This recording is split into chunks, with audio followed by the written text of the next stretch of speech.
you. Anyone will tell you. Thank you. Shri Amit Shah to reply the discussion.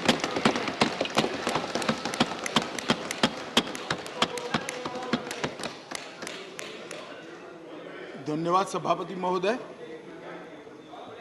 आज जो bill लेकर मैं इस महान सदन के सामने उपस्थित हुआ हूं, वो बिल के चर्चा में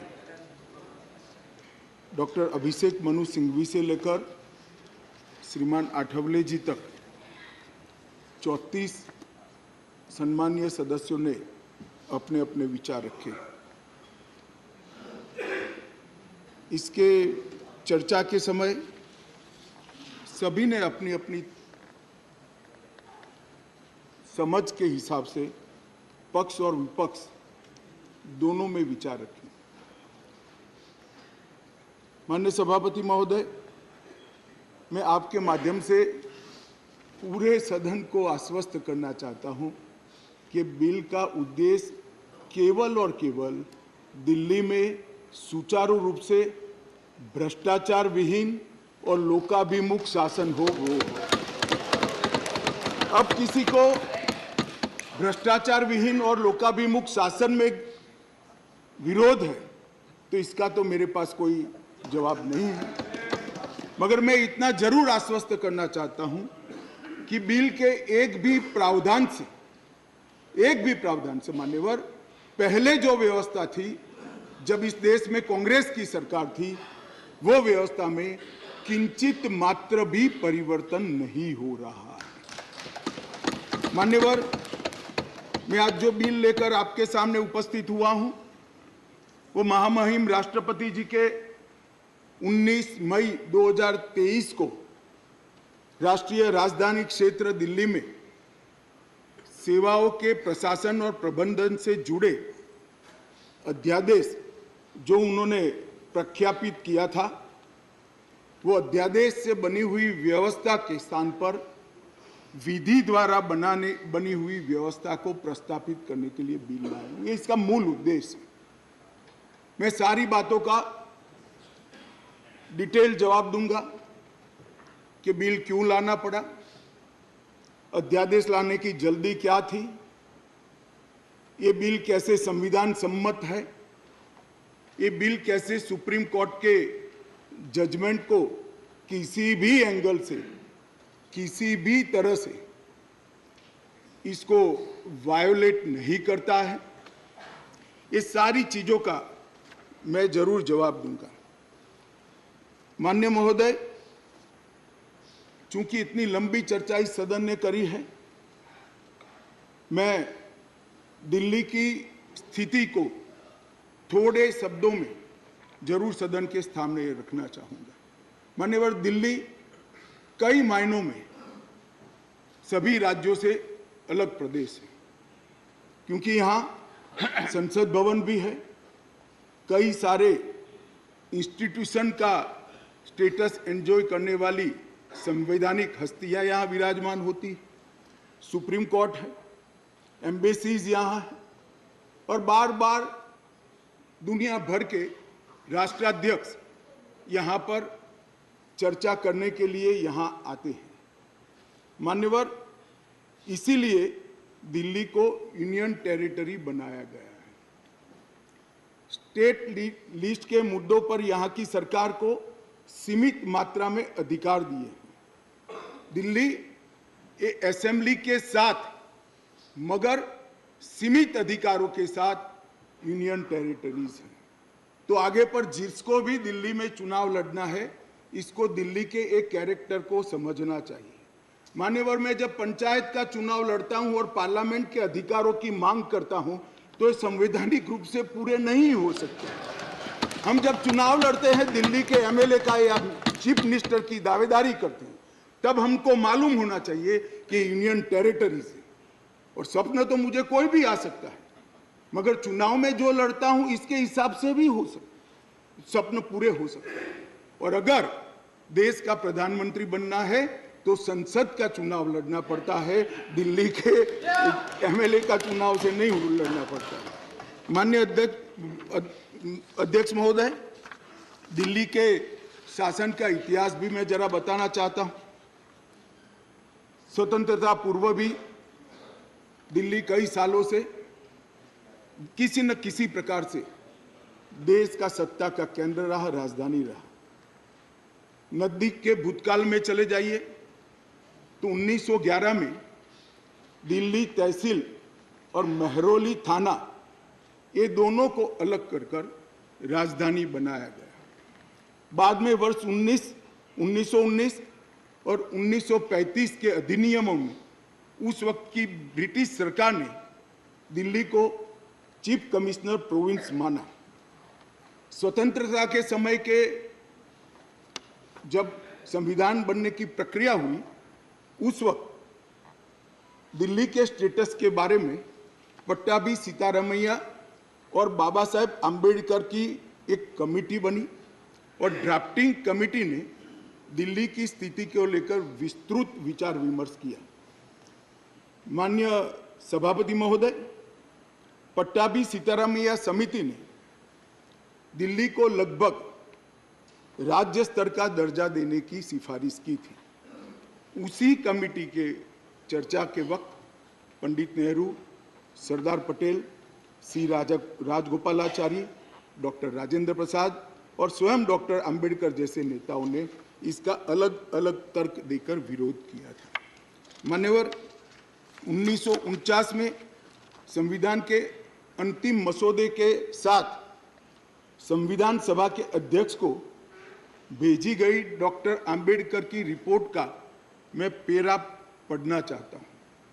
जहां तक दिल्ली का सवाल है, हमें ऐसा लगता है कि भारत के राजधानी के रूप में शायद ही किसी स्थानीय प्रशासन के अधीन दिल्ली को रखा जा सकता है।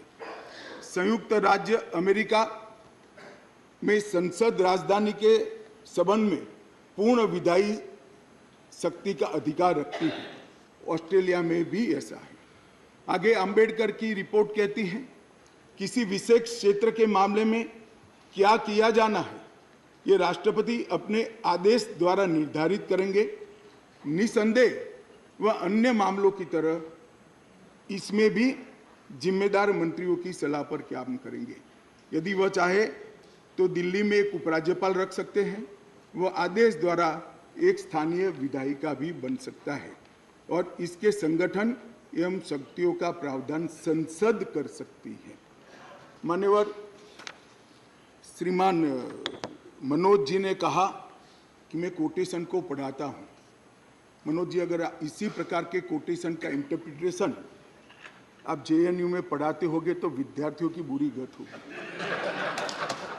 कोटेशन का रेफरेंस मान्यवर कई मायनों में बदलता है, मगर भौगोलिक स्थिति और राजधानी का अस्तित्व ये तो आज भी वही है। ये जो रिपोर्ट है वो इसलिए दिल्ली को पूर्ण राज्य बनाने के साथ सहमत नहीं थी कि दिल्ली राजधानी क्षेत्र है। मनोज जी जरा समझा दे सदन को कि आज क्या दिल्ली राजधानी नहीं है? आज दिल्ली की राजधानी का महत्व समाप्त हो चुका है। कोटेशन कुछ ऐसे होते हैं मनोज जी, जो पृथ्वी के अंत तक सत्य सनातन होते हैं, बदलते नहीं। कुछ कोटेशन ऐसे भी होते हैं। मान्यवर, स्वतंत्रता के बाद पार्ट सी स्टेट एक्ट 1951 से दिल्ली को विधानसभा दी गई, किंतु विधानसभा की शक्तियां सीमित एवं संसद के कानून के तहत रखी गई। ये भी सोच समझ कर किया गया। वर्ष 1956 में राज्य पुनर्गठन आयोग की सिफारिशों के आधार पर दिल्ली में विधानसभा को भंग कर दिया गया और दिल्ली को संघ शासित प्रदेश बना दिया गया। लगभग 3 दशक तक मान्यवर व्यवस्था चलती रही। 87 में सरकार या कमेटी बनी, जो बाद में बालकृष्णन कमेटी में परिवर्तित हुई और उसमें 1991 में 69वां संवैधानिक संशोधन किया, जिसमें संविधान में धारा 239 ए डाली गई और दिल्ली को विशेष दर्जा दिया गया।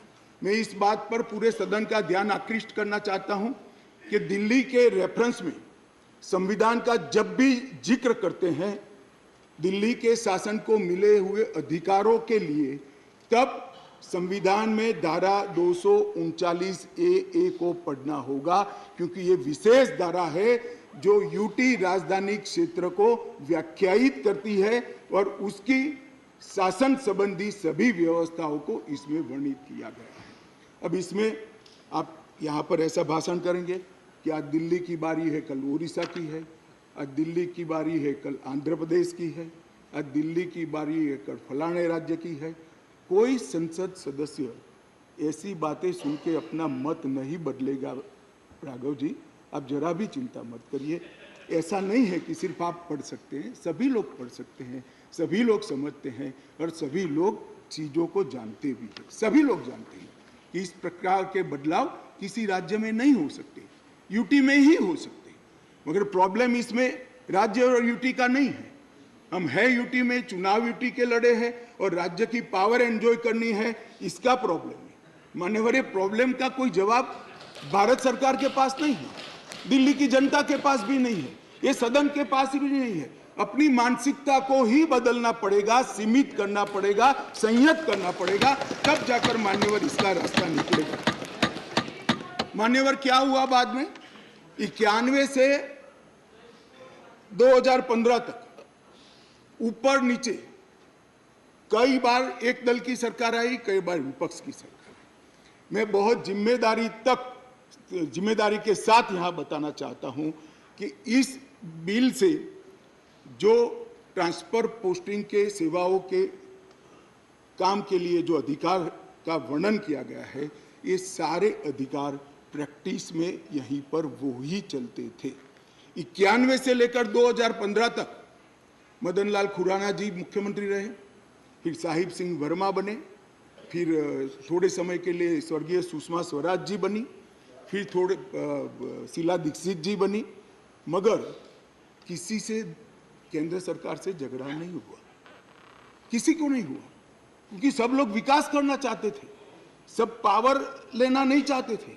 मान्यवर, उस वक्त कई बार कांग्रेस की सरकार थी और हमारी सरकार ऊपर रही, कई बार हमारी सरकार नीचे थी, ऊपर कांग्रेस की सरकार रही। ट्रांसफर पोस्टिंग के लिए कभी झगड़ा नहीं हुआ। उस वक्त यही व्यवस्था से निर्णय होते थे और किसी मुख्यमंत्री को कोई तकलीफ नहीं थी। मगर 2015 में एक आंदोलन के आधार पर बनी हुई सरकार है और फिर जो बताया कई सदस्यों ने कि केंद्र सरकार पावर हाथ में लेना चाहती है। भैया, केंद्र सरकार को पावर हाथ में लेने की जरूरत नहीं है। 130 करोड़ की जनता की कृपा से हमें पावर भारत की जनता ने ही दे दिया। ये अधिकार हमें भारत की जनता ने दिया और कई राज्यों में, पूर्ण राज्यों में भारतीय जनता पार्टी की पूर्ण बहुमत की सरकार चल रही है। कोई पावर लेने की जरूरत नहीं है। एक बिल हम लाए हैं पावर केंद्र में लाने के लिए नहीं, केंद्र ने दिए हुए पावर पर दिल्ली यूटी की सरकार अतिक्रमण करती है, इसको वैधानिक रूप से रोकने के लिए ये बिल लेकर आए। मान्यवर, शब्दों के श्रृंगार से असत्य को सत्य नहीं बनाया जा सकता। लंबे चौड़े ऑक्सफोर्ड की डिक्शनरी के सुंदर सुंदर अंग्रेजी शब्दों से बोलने से असत्य सत्य नहीं हो जाता है। मान्यवर, मैं सबको बताना चाहता हूं कि कोई भी इसका विरोध करे अगर सत्य है कि 91 से लेकर 2015 तक यही व्यवस्था चलती थी, इसमें हमने कोई फर्क नहीं किया है। मान्यवर, मैं इसलिए बात करना चाहता हूं कि नई व्यवस्था आई। कई सदस्यों ने कहा, मैं तो तब बोलना नहीं चाहता मगर कहा है इसलिए सिर्फ रिपीट करता हूं कि अराजकता फैलाने का काम दिल्ली में शुरू हो गया है। मान्यवर, शासन व्यवस्था के एक फ्रेमवर्क में चलना पड़ता है। अगर मैं मंत्री हूं तो मेरे मंत्री के नाते अधिकार है तो दायित्व भी है। मैं किसी और के अधिकार का हनन नहीं कर सकता। मान्यवर, कई बार ऐसी व्यवस्था, मैं बाद में बात करूंगा, अभी चिदम्बरम जी खड़े हो गए थे, वो होम मिनिस्टर थे, तब क्या हुआ था और उन्होंने फाइल पर क्या लिखा है वो भी है मेरे पास, मैं बताऊंगा मान्यवर। परंतु मैं इतना स्पष्टता से कहना चाहता हूं कि 91 से लेकर 2015 तक ये व्यवस्था जस की तस थी, जिसको बदलने के लिए 2015 में एक परिपत्र किया गया दिल्ली सरकार द्वारा, जिसको नलीफाई करने के लिए भारत सरकार ने एक परिपत्र सेवाओं के बारे में इश्यू किया। उसको उच्च न्यायालय में चुनौती दी गई, उच्च न्यायालय में भारत सरकार के पक्ष में फैसला आया, फिर सर्वोच्च न्यायालय की खंडपीठ को वो रिफर कर दिया गया। 2018 में सर्वोच्च न्यायालय की खंडपीठ ने एक आदेश दिया जिसका सार है कि मंत्री परिषद की अधिकारों को सर्वोच्च न्यायालय ने प्रस्तावित किया।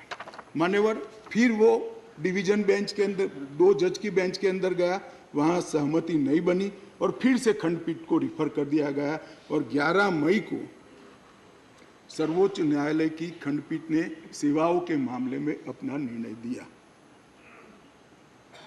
ये जो निर्णय है मान्यवर, इसमें सर्वोच्च न्यायालय ने ये विषय तय किया है, भारतीय संघ को केवल 3 विषयों पर पॉलिसी और पुलिस, पब्लिक ऑर्डर और लैंड, ये 3 विषय पर ही कार्यकारी अधिकार प्राप्त है। सेवाओं का अधिकार दिल्ली सरकार के पास रहता है। परंतु उसी जजमेंट में ये कहा गया, हालांकि 239A को कोट कर कि संसद को दिल्ली राजधानी क्षेत्र के सभी विषयों पर और किसी भी क्षेत्र पर कानून बनाने का अधिकार है। मान्यवर, अब जो लॉयर होते हैं वो बातों को बहुत खूबसूरत तरीके से रखने में माहिर होते हैं। एक ही अधिवक्ता एक बार एक धारा को डिफेंड करता है तो वही अधिवक्ता दूसरी बार वही धारा का विरोध करता है। मगर हमको तो ऐसी महारत हासिल नहीं, हम तो सार्वजनिक जीवन के छोटे कार्यकर्ता है, तो जो सच होते हैं वो बोलते हैं। मैंने अभिषेक मनु सिंघवी जी को ध्यान से सुना। मान्यवर, उन्होंने कहा, उन्होंने क्या करा उनको पूरा मालूम है, मैं मानता हूं मालूम होगा, बड़े विद्वान वकील है। उन्होंने अनुच्छेद 339A7A को पढ़ा, जिसमें लिखा है 239AA7A के तहत संसद को केंद्र सरकार के प्रावधानों को इफेक्ट देने या सप्लीमेंट करने के लिए कानून बनाने का पूरा अधिकार है। उन्होंने पढ़ा, मगर इसके ऊपर 3B में नहीं गए। मैं अब पढ़ता हूं 3B क्या है। पहले मैं 239A में दिल्ली के विषय में विशेष प्रावधान किए गए हैं। इसके तहत दिल्ली विधानसभा सहित संघ शासित प्रदेश है, विधानसभा सहित संघ शासित प्रदेश। मान्यवर, इसके 239AA3B के अनुसार दिल्ली के संघ राज्य क्षेत्र या पूरा राज्य क्षेत्र या उसके किसी भी भाग के बारे में उससे संबंधित किसी भी विषय पर कानून बनाने का अधिकार संसद का अधिकार। अब मैं विनम्रता से इतना ही पूछना चाहता हूं कि किसी भी विषय पर आता है, इसमें सर्विसेज आती है या नहीं आती है, सर्विस विषय है या नहीं है। और मान्यवर, और इससे आगे जाकर 239AA3C के अनुसार संसद को, ये भी ध्यान से सुने सदन, संसद को राष्ट्रीय राजधानी क्षेत्र दिल्ली की विधानसभा द्वारा बनाए गए किसी भी कानून को संशोधित करने का, उसका स्वरूप बदलने का या उसको निरस्त करने का भी अधिकार दिया गया। और मानने वाले हम लेकर नहीं आए, कौन लाए? आज जो राजनीतिक जरूरियात के कारण आप पार्टी की गोदी में बैठी है, वो कांग्रेस पार्टी ये संविधान संशोधन लेकर आई। ये हम लेकर नहीं आए। अगर दिल्ली के अधिकारों का किसी ने हनन किया है, दिल्ली की असेंबली का किसी ने हनन किया अधिकारों का, तो मान्यवर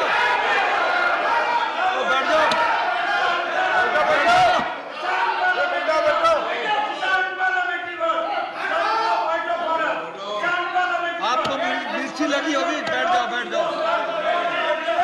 आपको तकलीफ हुई है? अरे गोदी में बैठने में तकलीफ हुई है?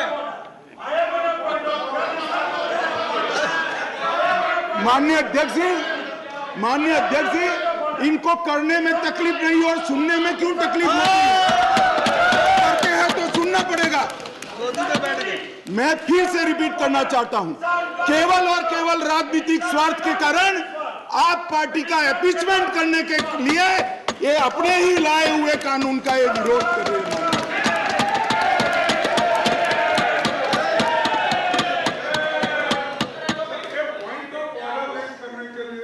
कैसा point of order?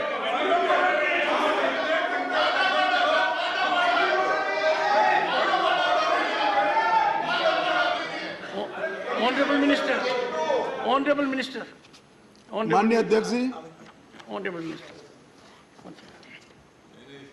Would you please raise your point of order? Point of order पे What रहूंगा। is your point?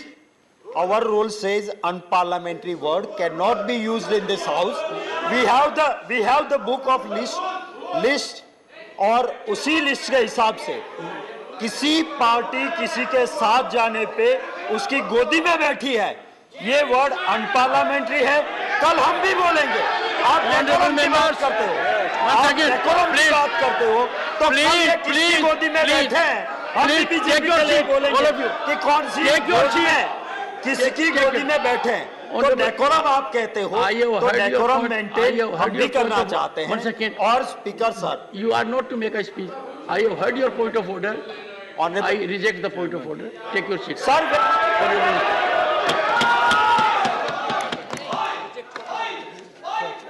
Honorable Minister.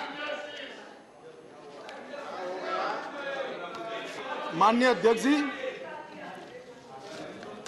यहां पर बहुत सारे सदस्यों ने बड़ी बड़ी दुहाइयां दी, संविधान की दुहाइयां दी, डेमोक्रेसी की दुहाइयां दी और अदालत के फैसले की सम्मान करने की दुहाइयां दी। माननीय अध्यक्ष जी, मैं इनको बहुत विनम्रता पूर्वक कहना चाहता हूं। मैं सबसे पहले अदालत के फैसले की बात करता हूं। अदालत के फैसले की अवमानना तब होती है तब अदालत ने किसी भी प्रकार का स्थगन आदेश दिया है। इसमें स्थगन आदेश मांगा गया था, अदालत ने दिया नहीं। दूसरी बात, अदालत के फैसले की अवमानना तब होती है जब हम अदालत के फैसले के विरुद्ध कोई बिल लेकर आते हैं। यहाँ अदालत ने अपने फैसले में स्वयं कहा है कि दिल्ली संघ राज्य के लिए देश की संसद किसी भी प्रकार का कानून बना सकती है। और माननीय अध्यक्ष जी, मैं सर्वोच्च अदालत के प्रति अति विनम्रता रखते हुए बताता हूं कि कई फैसले ऐसे होते हैं जो न्याय की कानून की इंटरप्रिटेशन करते वक्त अदालत देती है, मगर आज की जनभावनाओं के अनुरूप वो नहीं पाए जाते हैं। तो इस आज़ादी से अब तक ढेर सारे इतने उदाहरण हैं जिसमें संसद ने अदालत के फैसलों को बदलने के लिए कानून लेकर आए, मगर इसमें तो एक केस भी नहीं है। माननीय अध्यक्ष जी, इस देश की संसद ने कई बार संविधान बदला है। अदालत के फैसले की बात छोड़िए, अदालत के फैसले को न्यूट्रलाइज करने के लिए कई संविधान के पैराग्राफ जोड़े गए हैं माननीय अध्यक्ष। और ये संसदीय परंपरा है जिसको अदालतों ने भी स्वीकार किया है। और पहला संविधान संशोधन तो तब हुआ जब पार्लियामेंट भी नहीं बनी थी मान्यवर। कॉन्स्टिट्यूएंट असेंबली ने पहला संविधान संशोधन पारित किया था, तब से संविधान बदलने की प्रक्रिया चली है। और मैं आपको बताता हूं भाई, हम संविधान में बदलाव इमरजेंसी डालने के लिए नहीं लाए हैं। हम संविधान में बदलाव उस वक्त की तत्कालीन राष्ट्रपति की सदस्यता जो चली गई थी इसको पुनर्जीवित करने के लिए नहीं लाए हैं और इमरजेंसी डालकर लाखों लाखों डेमोक्रेटिक कार्यकर्ताओं को जेल में अरे खड़गे जी सुनिए, मैं धैर्यपूर्वक सुना हूं। कांग्रेस को लोकतंत्र पर बोलने का कोई अधिकार नहीं है। आप क्या बात करते हो लोकतंत्र की?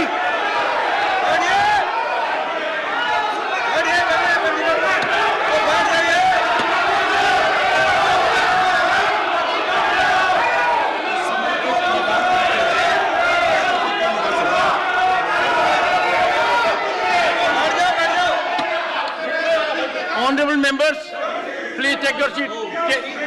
Take your seat. Nothing will go on record. Take your seat. Take your seat. One second, please. Honorable members, the Honorable Home Minister was throughout present by and large, and he heard everyone very patiently. And everyone in the House, now he has a right and duty as Home Minister to address the House. He is...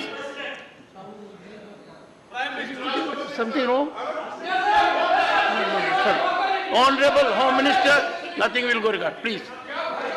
मान्यवर, मैं थोड़ी जल्दबाजी में प्रधानमंत्री की जगह राष्ट्रपति बोल गया, इसलिए मैं थोड़ा फिर से रिपीट करना चाहता हूं। इस देश के पूर्व प्रधानमंत्री की सदस्यता बचाने के लिए हम ये बिल नहीं लेकर आए। ये बिल संविधान की भावनाओं को संभालने के लिए हम लेकर आए। और मान्यवर, इमरजेंसी डाली गई, हम तो बहुत छोटे थे उस वक्त। ये बिल पर ही है, ये बिल पर ही है। भैया डिस्कस, मान्यवर ऐसा है कि जब ये लोग बिल पर चर्चा कर रहे थे, मुझे डेमोक्रेसी समझा रहे थे, तो मैं उनको डेमोक्रेसी समझा रहा हूं कि डेमोक्रेसी क्या है। इमरजेंसी के अंदर मान्यवर 3 लाख से ज्यादा राजनीतिक दलों के बड़े बड़े नेताओं को जेल में डाल दिए गए, जेल में डाल दिए। माननीय अध्यक्ष जी, सारे अखबारों पर सेंसरशिप डाल दी गई। माननीय अध्यक्ष जी, इंडियन एक्सप्रेस ने अपने संपादकीय को खाली रखना पड़ा। माननीय अध्यक्ष जी, ये लोग डेमोक्रेसी की बात कर रहे हैं, ये लोग डेमोक्रेसी की बात कर रहे हैं। माननीय अध्यक्ष जी, और जब माननीय अध्यक्ष जी इन्होंने पूछा कि भाई अध्यादेश आप लाए थे, तो एक बहुत सुंदर क्रोनोलॉजी देश के मतदाताओं को गुमराह करने के लिए। माननीय अध्यक्ष जी, इसका जवाब मुझे देना ही पड़ेगा, फिर से उनकी भावनाएं उद्वेलित होगी मगर मुझे देना पड़ेगा। माननीय अध्यक्ष जी, उन्होंने कहा 11 मई को फैसला है और 17 मई को ऑर्डिनेंस लाया गया और 19 मई को एससी को सुप्रीम कोर्ट को छुट्टी पर जाना था, तब ऑर्डिनेंस को घोषित किया गया। माननीय अध्यक्ष जी, मैं इसका तो पूरा क्यों करना पड़ा, इसका मुझे जस्टिफिकेशन देना चाहिए, क्योंकि विरोध भी 2 दर्ज हुए इसी विषय पर। परंतु मैं उनको ये कहना चाहता हूँ, और ये एक मुद्दे कौन खड़े कर रहे हैं जिनका पूरा जीवन सुप्रीम कोर्ट में वकीलात करते करते गया। उनको ये भी मालूम नहीं है कि वैकेशन बेंच होती है, वैकेशन बेंच होती है, और वैकेशन के अंदर भी अगर उचित लगे तो मुख्य न्यायाधीश महोदय खंडपीठ भी बना सकते हैं, संवैधानिक खंडपीठ भी बना सकते हैं और स्थगन आदेश दे सकते हैं। वैकेशन के बाद क्या हुआ, ऑर्डिनेंस आ गया, वैकेशन के बाद चैलेंज किया, चैलेंज कर स्थगन आदेश मांगा, सुप्रीम कोर्ट ने नहीं दिया, आज भी नहीं है। मैं तो बिल लेकर आया हूं। अब ये क्रोनोलॉजी का क्या मतलब है बताइए। मगर यहां चर्चा कर एक भ्रांति खड़ी करना कि हमारे अधिकारों को लेने के लिए लालायित थे। भैया, अधिकारों को लेने के लिए लालायित नहीं थे, हम दिल्ली की जनता के अधिकारों की रक्षा के लिए लाए।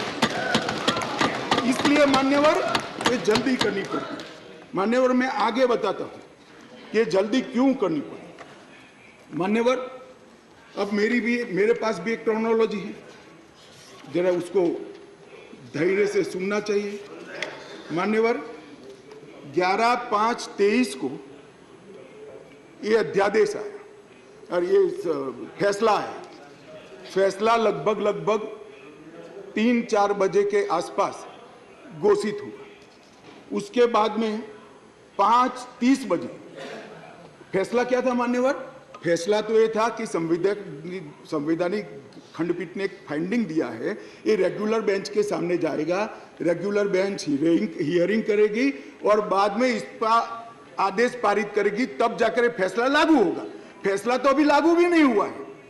मगर जल्दबाजी किसको कहते हैं मैं बताता हूं श्रीमान राघव चड्ढा जी। जल्दबाजी इसको कहते हैं कि अभी आदेश तो पारित भी नहीं हुआ था, एक नीति विषयक फैसला लिया जो 2 जजों की खंडपीठ ने सुनकर उस पर आदेश पारित किया जाना था, इसके बाद इंप्लीमेंटेशन होना था।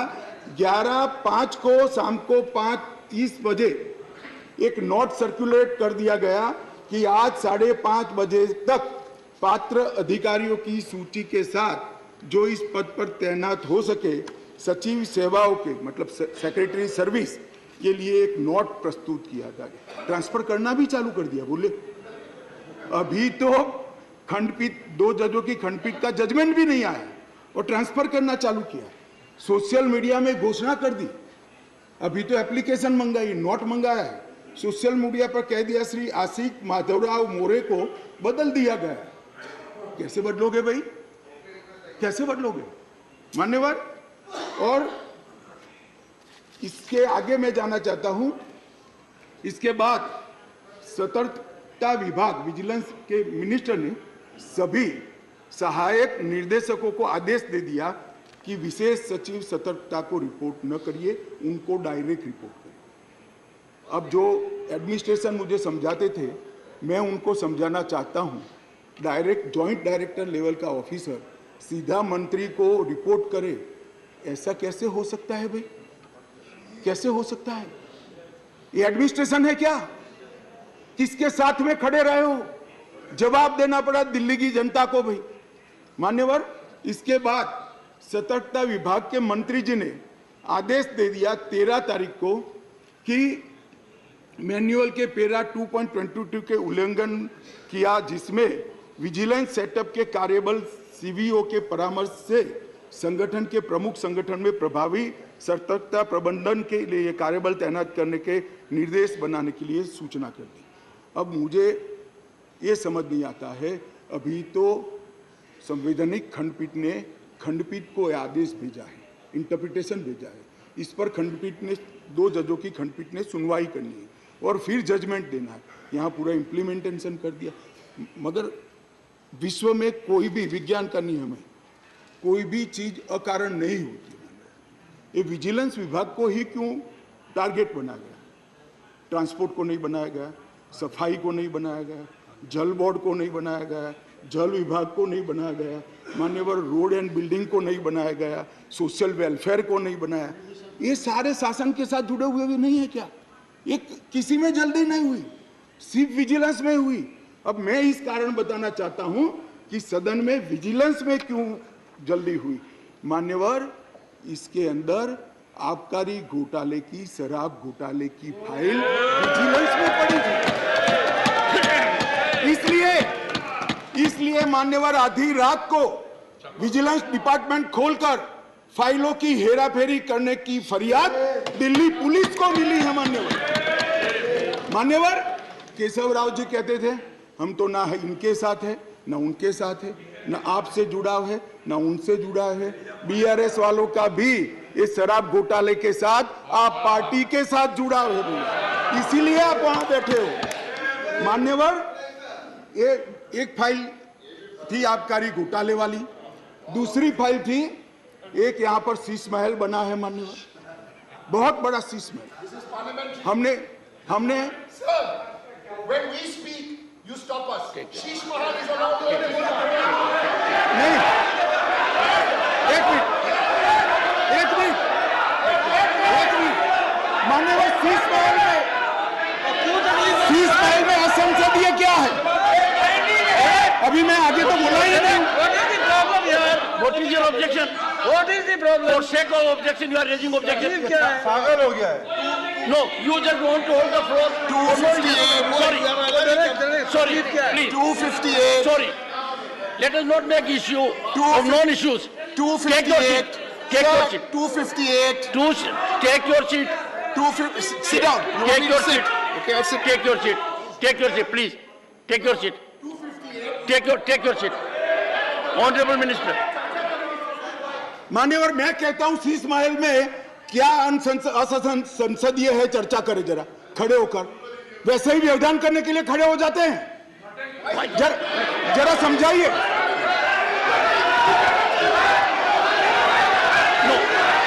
मान्यवर, मेरा निवेदन है, मान्यवर मेरा निवेदन है, असंसदीय क्या है इसमें इसकी चर्चा की जाए। No. Sit down. मेरा निवेदन है। Take your seat, please. Take your seat. Take your seat. Take your seat. Sheesh Mahal पे चर्चा हो जाए. Take your seat. Take your. You. Mr. Derek O'Brien. You deliberately got up only to create disturbance, only to create disruption. This will not be accepted. Please. Sir, leader would like to speak, sir. Take. Leader of the house. Please. Sir, leader of the house. No. Honorable Minister. Sir, ये One आपने second. पिछली बार भी इस विषय के ऊपर बड़ी गंभीरता बताई थी कि जो थिएट्रिक्स करने का सिलसिला इस सदन में जो माननीय सदस्य करते हैं, अगर इनको हिम्मत है, अगर इनका इरादा शीश महल के ऊपर चर्चा करने का है, तो हम अभी के अभी शीश महल के ऊपर चर्चा के लिए तैयार है। हो जाए शीश महल के ऊपर पूरी चर्चा। जो ये शीश महल को ऑब्जेक्ट कर रहे हैं, Take your seat.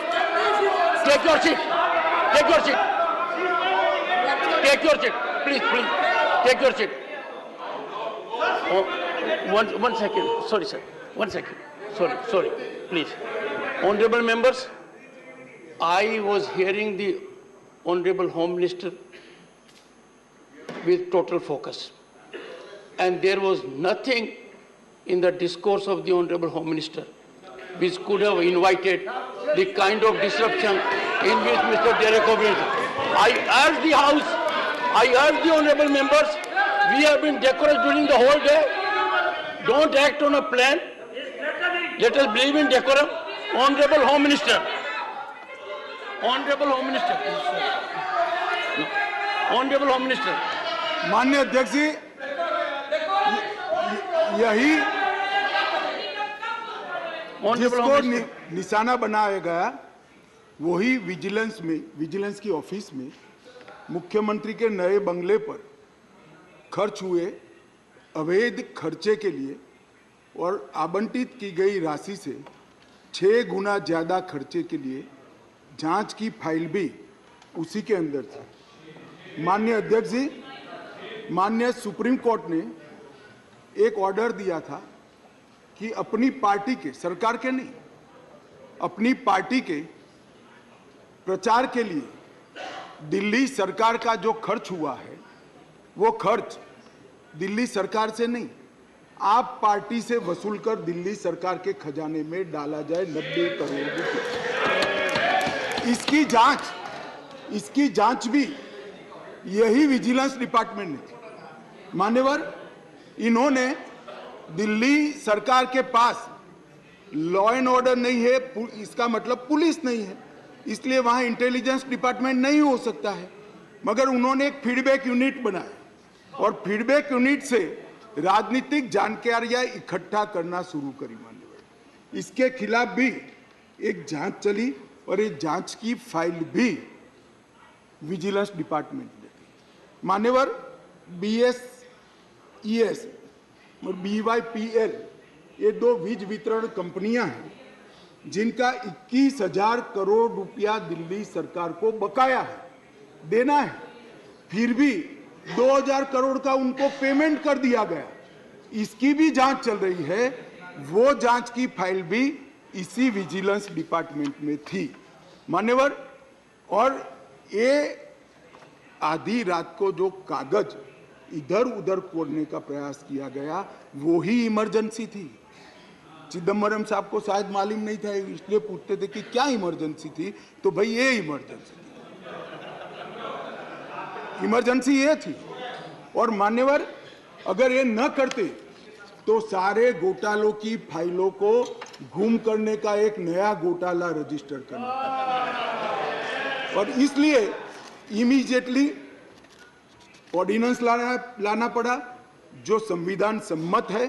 संविधान में ऑर्डिनेंस की व्याख्या और अधिकार ऐसे स्थितियों के लिए ही दिए गए हैं, और सबको मालूम है जब ऑर्डिनेंस लेकर आते हो तो 6 माह के अंदर या सबसे पहले सदन के अंदर, जो सदन जब मिलेगा तब सदन के सामने रखना पड़ता है। तो आज मैं लेकर आया हूं। अब इसमें गैर संवैधानिक क्या है भाई बताओ तो? इतनी सारी 5 घंटे से चिल्लाट चिल्लाट करते हैं, इसमें गैर संवैधानिक क्या है? क्या प्रीपेड? तो क्या कर रहे हैं? सब और क्या कर रहे हैं? नहीं तो कर रहे हैं। नहीं एक सेकंड मान्यवर, खड़गे साहब की बात सही है। चिल्लाना शब्द निकाल दीजिए। बार बार रिपीटेशन के साथ इसको आप दोहरा रहे हो, इसलिए मैं बता रहा हूं बस। खड़गे साहब की बात सही है सर। मान्यवर, अब ये विधानसभा के अधिकारों की बात करते हैं। हम सब ये सम्मानीय सदन के सदस्य हैं। सदन जब राष्ट्रपति महोदय आहूत करती है, बाद में इसका सत्र अवसान होता है। ये संविधान की एक बनाई हुई सदन को चलाने की कार्यरीति है। इस पूरे देश में एक ही असेंबली है जिसका सत्रावसान ही नहीं हुआ ना, सत्रावसान होता ही नहीं। स्पीकर साहब सदन को मुलतवी करते और फिर जब बुलाना है, राजनीतिक भाषण करना है, तब सदन को बुलाकर 3 घंटे चलाकर फिर से बंद कर देते। दिल्ली असेंबली ऐसी है जिसका आज तक सत्रावसान ही नहीं हुआ है मान्यवर। आप मुझे बताइए ऐसे चल सकता है?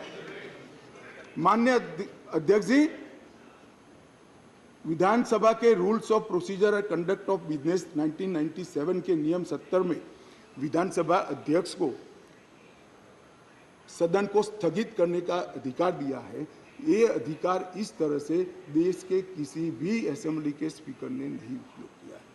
मैं इस पर कोई टिप्पणी करना नहीं चाहता। अगर उचित है तो कांग्रेस पार्टी ने जरूर इसका समर्थन करना चाहिए कि भाई विधानसभा को या संसदों को स्थगन कर ही चलाना, कभी सत्रावसान नहीं करना, वो सेशन में ही रहेंगे। अब सेशन में ही रहेंगे तो कानून कैसे बनाओगे?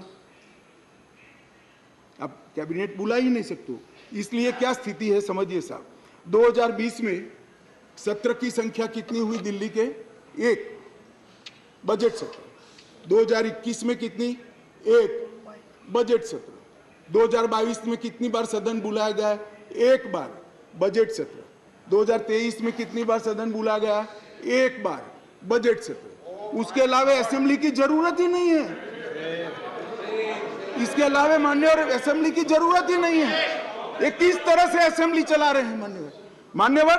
कैबिनेट के अधिकारी की दुहाई दे रहे हैं। 2022 में 6 कैबिनेट बैठक सिर्फ हुई है, 1 साल में सिर्फ 6। इसमें से 3 बजट रिलेटेड है और 3 एक बिजली कंपनी को सहायता करने के लिए बुलाई गई, बाकी एक भी कैबिनेट नहीं बुलाई। मान्यवर 2023 में सिर्फ 2 ही कैबिनेट बुलाई गई और दोनों बजट के कामकाज के लिए बुलाई। अब आप क्या भैया कैबिनेट का दुहाई देते हो, क्या अधिकार का दुहाई देते हो?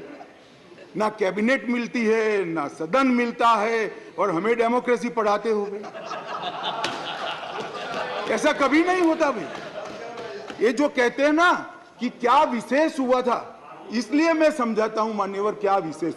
मान्यवर IRTS, AIIMS, Delhi metro, IIT Delhi, यूआर जैसे ढेर सारे योजनाओं का क्लियरेंस न मिलने के कारण ये इंस्टीट्यूशन और ये डेवलपमेंटल काम दिल्ली की जनता को नहीं मिल पा रहे हैं। वो राजनीतिक रूप से रोक कर बैठे हैं। 5G टेक्नोलॉजी लाने का रास्ता मोदी जी सुगम करना चाहते थे।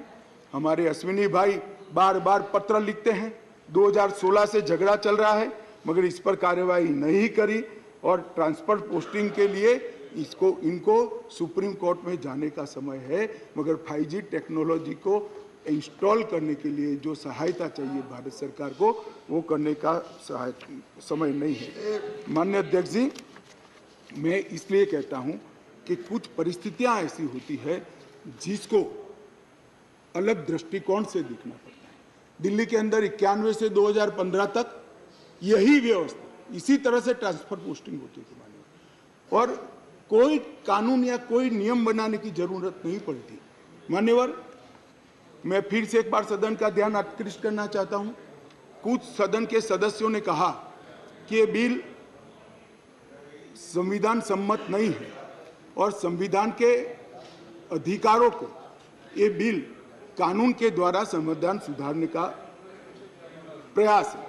मान्यवर, मैं इनका ध्यान दिलाना चाहता हूं कि अध्यादेश और बिल के अंदर थोड़ा फर्क। अध्यादेश के अंदर धारा 3A है जो बताती थी कि दिल्ली विधानसभा को एंट्री 41 यानी सेवा मामलों पर कानून नहीं बना पाएगी, ये अध्यादेश के अंदर। फिर हमने इसको ध्यान से बारीकी से अध्ययन किया, काफी लोगों की राय भी ली और लगा कि ये एकदम वायोलेशन तो नहीं है संविधान का, मगर ग्रे एरिया है। इसलिए जो मैं बिल लेकर आया हूं, विधेयक लेकर आया हूं, इसमें धारा 3A को भारत सरकार ने ही हटा लिया है, इसलिए वायोलेशन का क्वेश्चन डज नॉट अराइज। धारा 3A को हमने हटा लिया है, अध्यादेश से हटाकर बिल में धारा 3A को नहीं डाला गया है। अब दिल्ली की विधानसभा को भी सेवा में कानून बनाने का अधिकार है, आप बना सकते हो, मगर केंद्र का कानून अभी जो बना है इससे कॉन्ट्राडिक्टरी कानून नहीं बना सकते हो, इतना ही है। माननीय अध्यक्ष जी, एक मैंने कह दिया, अगर 239 AAB, एक बहुत बड़ी चर्चा चली कि मंत्रियों के अधिकार अफसरों को दे दिए गए। कैबिनेट के अंदर अफसर कैबिनेट नोट भेजेंगे। तो माननीय अध्यक्ष जी, मैं तो 2 सरकारों में रहा हूँ, गुजरात सरकार में रहा हूँ और अभी मोदी जी के नेतृत्व में भारत सरकार में काम रखा। कभी मैंने as a minister cabinet note sign नहीं किया, फाइल साइन की है, मगर कैबिनेट नोट तो सेक्रेटरी ही भेजते हैं। शायद आप लोगों के राज्य में मंत्री की सिग्नेचर से जाती है तो मुझे मालूम नहीं है। अगर कोई ऐसा दूसरा राज्य है तो भी बताना चाहिए सदन को।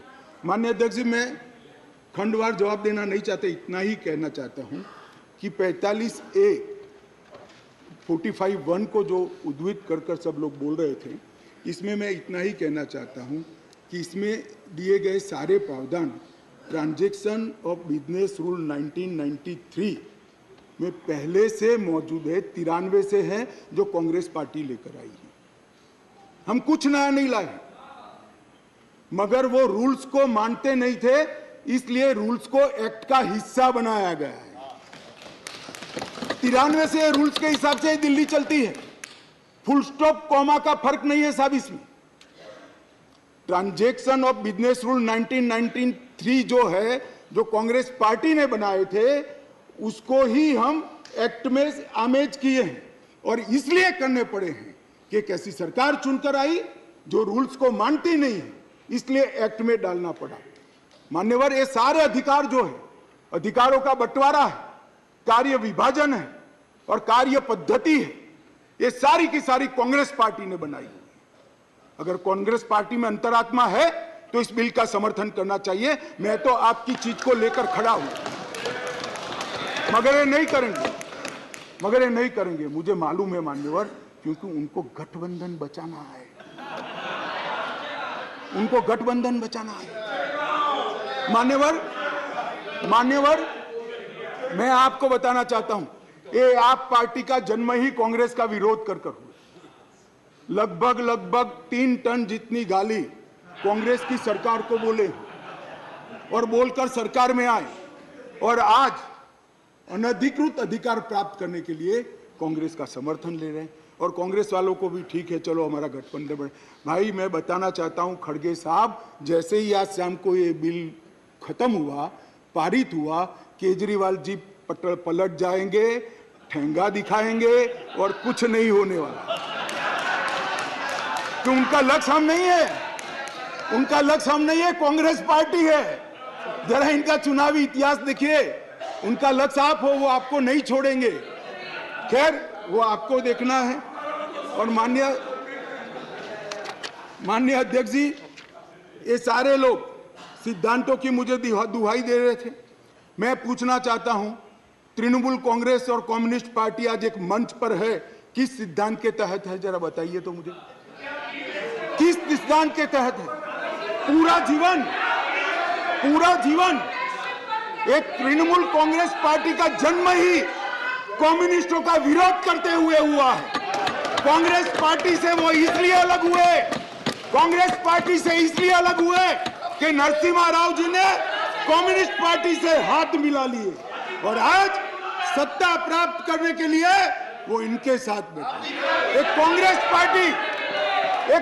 पार्टी और कम्युनिस्ट पार्टी केरल में तो यूडीएफ एलडीएफ कर एक दूसरे की जान लेने पर आमादा है, और वहां इलू इलू कर रहे हैं। माननीय अध्यक्ष जी, ये जनता दल, ये जेडीएस, माननीय अध्यक्ष जी, जेडीएस, ये नीतीश कुमार जी है। जेडीयू ये नीतीश कुमार जी है, जिनकी राजनीति चारा घोटाले का विरोध कर हुई। इनके राष्ट्रीय अध्यक्ष लल्लन सिंह जी कहते थे, मैं पान का बनवारी बन जाऊंगा मगर कांग्रेस पार्टी के साथ नहीं जाऊंगा, लालू के साथ नहीं जाऊंगा। मान्यवर, ये साथ में आ गए। साथ में क्यों आए?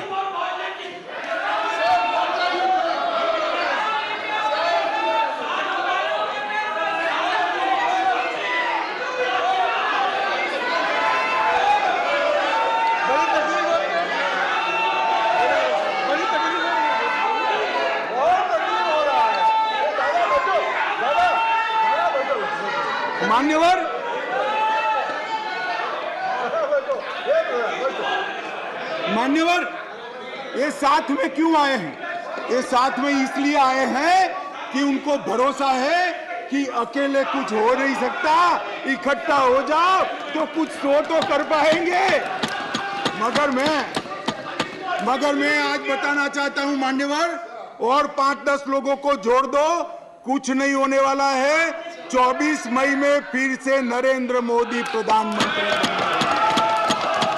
मान्यवर।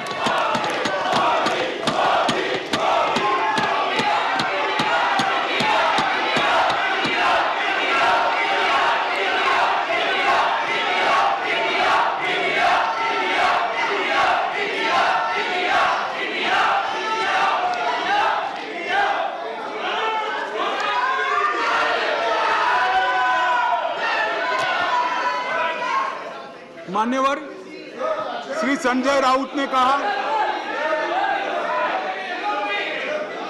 मान्यवर श्री संजय राउत ने कहा,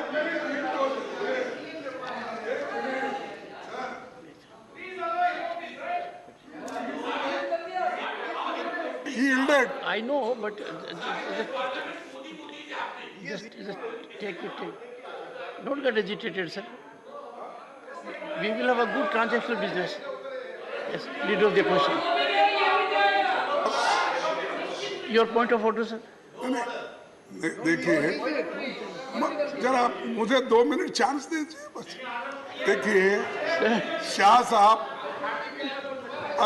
उन्होंने ऑर्डिनेंस पे बोल रहे हैं, ठीक है, लेकिन ऑर्डिनेंस को छोड़ के वो हमारे इमरजेंसी से लेकर और अब तक जो आगे 2024 में, अरे भाई तो भाई चुप, सब आधे कांग्रेस के हैं इसमें,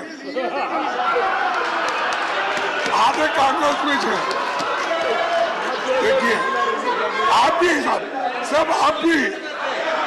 आप भी थे। तो सर मेरा एक ही निवेदन है कि शाह साहब अच्छे भाषा में बोलते हैं, हिंदी में अच्छा, जैसा अंग्रेजी में हार्वर्ड को उन्होंने बोले कि अच्छे शब्दों में ऐसा वैसा ही वो भी हिंदी में बहुत अच्छे तरीके से व्याकरणबद्ध हिंदी बोल रहे हैं, ठीक है। लेकिन क्या बोल रहे हैं कि 2024 के इलेक्शन को वो संदेश दे रहे हैं यहाँ से कि हम जीतेंगे। माननीय खड़गे जी और एक सेकंड और अपोजिशन का पूरा माननीय खड़गे जी, माननीय अपोजिशन के टीका टिप्पणी कर रहे हैं। माननीय आप अपने विषय पे बोलिए। वन सेकंड माननीय खड़गे जी, आप डिबेट में करीब पूरे समय रहे हैं। हाँ? डिबेट में आप करीब पूरे समय रहे हैं, पर कुछ समय आप नहीं थे। मैं आपको कह सकता हूं कि आप रिकॉर्ड को देखिए, सभी सदस्यगण ने अपने भाषणों के अंदर जो आयाम अपनाया है उसका रिस्पॉन्स है। ये नहीं, ये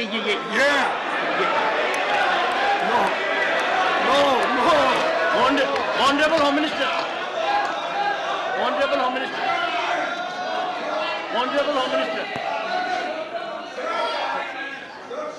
होम मिनिस्टर, खड़गे साहब मैं ध्यान रखता हूं,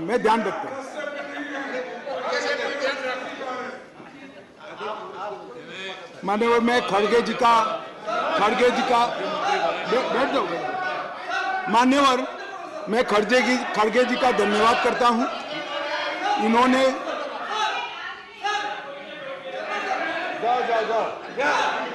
मान्यवर मैं खड़गे जी का धन्यवाद करना चाहता हूं कि इन्होंने मुझे सदन की उच्च परंपराओं का ध्यान दिलाया।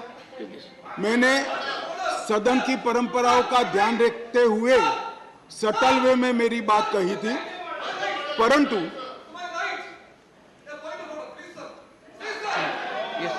मान्यवर मैंने सटल वे में ही करी थी।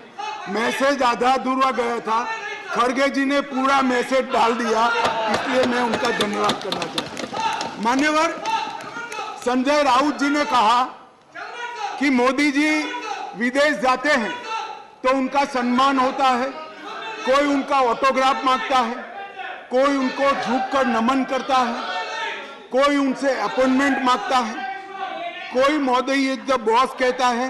वो सम्मान मोदी जी का नहीं है, देश का सम्मान।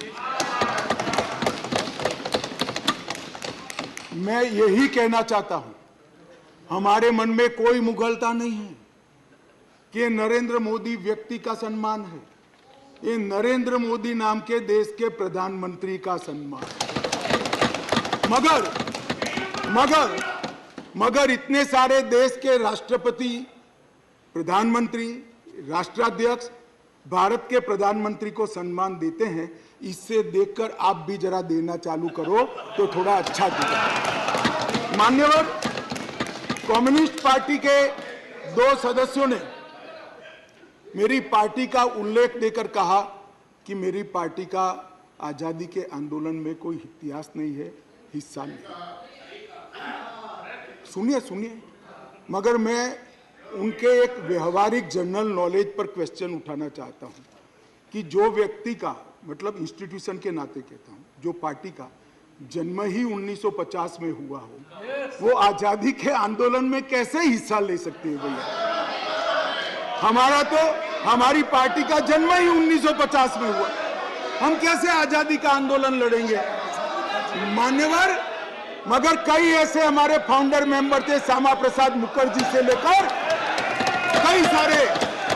आज बंगाल अगर भारत में है तो श्यामा प्रसाद मुखर्जी के कारण है, और अगर आज कश्मीर भारत में है तो श्यामा प्रसाद मुखर्जी के कारण। और मान्यवर ये कह रहे थे ये नागपुर से इशारा आता है, नागपुर से। ठीक है भाई, चलो 1 सेकंड के लिए मेरी बात मान लो, नागपुर से इशारा आता है, आपकी बात को मैं मान लेता हूं, मगर नागपुर तो भारत का हिस्सा है, रसिया या चीन नहीं है। आपकी पार्टी तो रशिया और चीन से इशारा लेती थी। मान्यवर, ये मुझे क्या कह रहे हैं? कम्युनिस्ट पार्टी बात कर रही है देशभक्ति की, कम्युनिस्ट पार्टी देशभक्ति की बात कर रही है। मान्यवर, इनको ये ठीक नहीं लगता। मान्यवर चिदंबरम साहब ने कहा कि दिल्ली के लिए भी बीजेपी का अधिकार नहीं। दिल्ली में बीजेपी की दोनों बार सरकार नहीं हुई। तो भाई अगर यही सिद्धांत है तो आपको तो बोलने का ही अधिकार नहीं है। आपके तो ना संसद सदस्य है, ना धारासभा में कोई सदस्य है। हमारे कम से कम 7 संसद सदस्य भारतीय जनता पार्टी के। और यही थियरी को माने तो विपक्ष के नेता ने ढेर सारे राज्यों के लिए वो बोल ही नहीं पाए। यूपी के लिए नहीं बोल पाएंगे, बिहार के लिए नहीं बोल पाएंगे, बंगाल के लिए नहीं बोल पाएंगे, ओडिशा में नहीं बोल पाएंगे, नॉर्थ ईस्ट में। ये सदन का हर सदस्य देश के झर्रे झर्रे के लिए चप्पे बोल सकते। किस तरह से देश के गृह मंत्री को रिस्ट्रिक्ट करना चाहते हैं? मान्यवर, मैं सदन का सदस्य हूं तो भी देश के किसी भी हिस्से के लिए चिंता करने का मेरा अधिकार है और संविधान दत्त अधिकार। मान्यवर, किस प्रकार की बात इतने सीनियर व्यक्ति करते हैं? मान्यवर,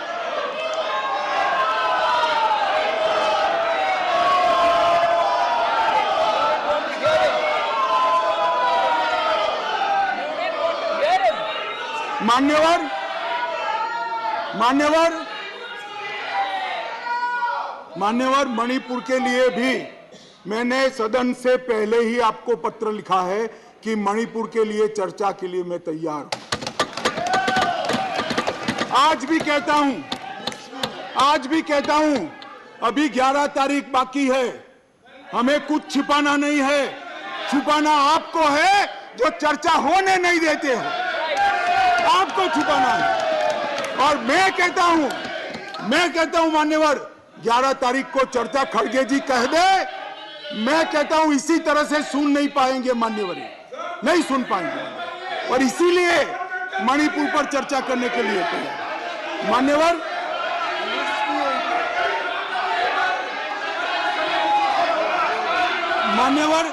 उनको मालूम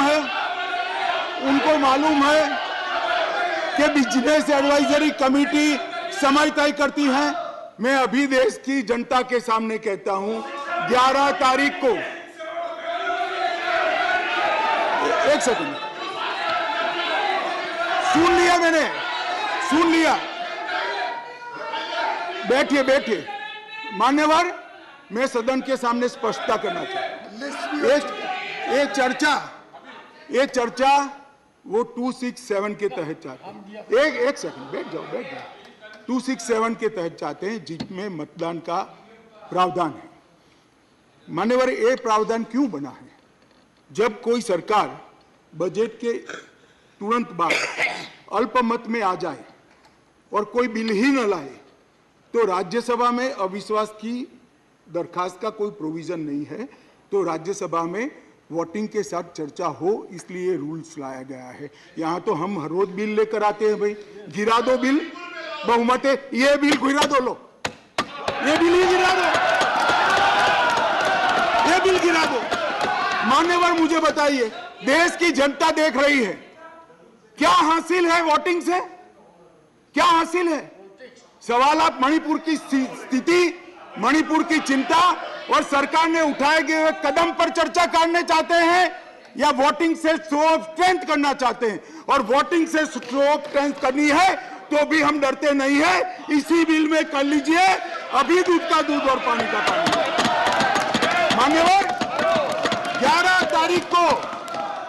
तारीख को चर्चा के लिए खड़गे साहब हाँ बोल दे, मैं सदन में चर्चा के लिए तैयार हूं। मान्यवर,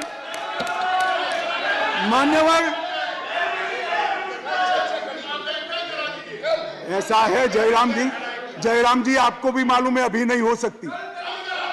कल अविश्वास का प्रस्ताव है, आपको मालूम है। मान्यवर, देश की जनता सुन ले, 8, 9 और 10 अविश्वास का प्रस्ताव है। इसलिए मुझे कह रही है कि आज 8, 9, 10 में चर्चा करिए। कांग्रेस पार्टी ही लाई है।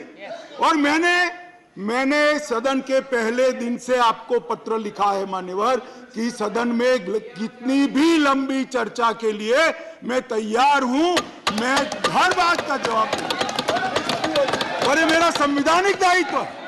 मगर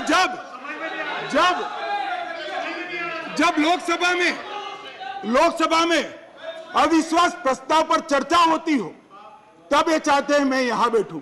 मान्यवर, इनको अविश्वास प्रस्ताव वही लेकर आए हैं मगर इसकी संवैधानिक महत्व का मालूम नहीं है। अविश्वास का प्रस्ताव होता है, मैं वो सदन का सदस्य हूं, मुझे वहां रहना पड़ता है मान्यवर। और 11 तारीख में क्या बुराई है? 11 तारीख में क्या बुराई है? मान्यवर, चर्चा से भाग रहे हैं, ये चर्चा नहीं चाहते हैं मान्यवर, होने नहीं देते हैं। इसलिए मैं कहता हूं मान्यवर कि चर्चा करनी नहीं है और चर्चा करे तब बोलकर भाग जाना है। आज अच्छा है, कम से कम एकता दिखाने के लिए वोटिंग करने के लिए बैठे हैं। चलो वो बहाने से भी बैठकर संविधान के नियमों के हिसाब से, संसद के नियमों के हिसाब से चर्चा करी, इसके लिए धन्यवाद। मेरा पूरा सदन से मान्यवर निवेदन है कि जो मैं विधेयक लेकर आया हूं इसको पारित किया।